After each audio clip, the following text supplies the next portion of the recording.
नारायण का नाम लेंगे। नारायण नारायण। श्री पुरुषोत्तम मास महात्म्य का 16वां अध्याय। सुदेव को पुत्र की प्राप्ति एवं देवल मुनि द्वारा गुण दोष वर्णन।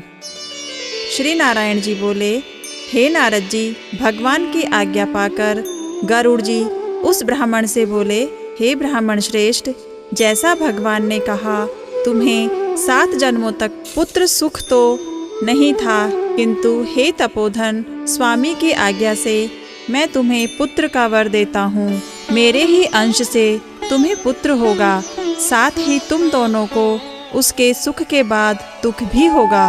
अब अपने मन में श्री हरि को धारण कर सुख पूर्वक रहो, संसारी सुखों का उदासीनता पूर्वक भोग करो। श्री वाल्मीकि जी बोले, इस प्रकार पति पत्नी को वर देकर श्री हरि गरुड़ पर चढ़े हुए वैकुंठ को चले गए। सुदेव भी वर पाकर स्त्री के साथ घर आकर गृहस्थ सुख भोगने लगा। कुछ समय बाद गौतमी गर्भवती हुई तथा 10वें मास में गौतमी ने सुंदर बालक को जन्म दिया, जिसे देख सुदेव जी की प्रसन्नता की सीमा न रही। उसने विद्वान ब्राह्मणों को बुलाकर स्नान कर जाति कर्म संस्कार कराए एवं प्रसन्नता पूर्वक दान दिया। उसका नाम भी सुखदेव ही रखा। वह बालक माता पिता को आनंद देता शुक्ल पक्ष के चंद्रमा के समान बढ़ने लगा। समयानुसार पिता ने यज्ञोपवीत करा के गायत्री मंत्र की दीक्षा देकर ब्रह्मचर्य आश्रम में उसे रखा। उस बुद्धिमान ने वेदाध्ययन प्रारंभ किया। गुरु भक्त बुद्धिमान उस बालक ने अपनी सेवा से गुरु को प्रसन्न कर लिया। एक बार ही पढ़ने से उसने सारी विद्याएं सीख ली। श्री वाल्मीकि जी बोले, एक बार देवर्षि वहां आए जो करोड़ों सूर्य के समान तेजस्वी थे। सुदेव ने उनको दंडवत प्रणाम किया और पूजा कर उत्तम आसन पर विराजमान किया। आसन पर विराजने के उपरांत ब्रह्मचारी बालक ने आकर मुनि के चरणों में गिरकर प्रणाम किया।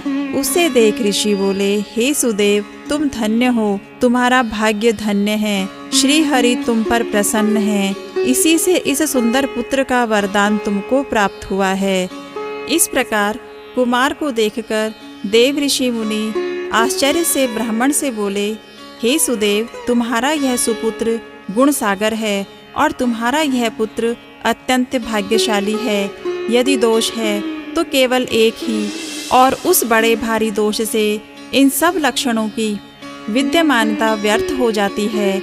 इतना कह सिर हिलाते हुए दीर्घ श्वास लेकर मुनि आगे बोले, गुणों से पूर्व आयु का भी तो विचार करना आवश्यक है। आयु न होने पर अन्य लक्षणों से क्या बनता है। हे सुदेव, सुनो, तुम्हारा यह पुत्र 12 वर्ष का होकर जल में डूबकर मृत्यु को प्राप्त होगा। तुम इसका मन में शोक न करना, क्योंकि होनहार को कैसे रोका जा सकता है, वह तो होगा ही, इसमें कोई संशय की बात नहीं। वाल्मीकि जी बोले, इतना कह देवर्षि तो ब्रह्मलोक चले गए। सुदेव शर्मा देव ऋषि के वचनों को स्मरण कर बहुत दुखी रहने लगे। गौतमी धीरज रखते हुए पुत्र को अपने अंक में भरकर अत्यंत प्रेम पूर्वक उसके मुख का चुंबन करके स्वामी से कहने लगी, हे द्विज, होनहार की बातों का ध्यान कर आप भयभीत ना हो।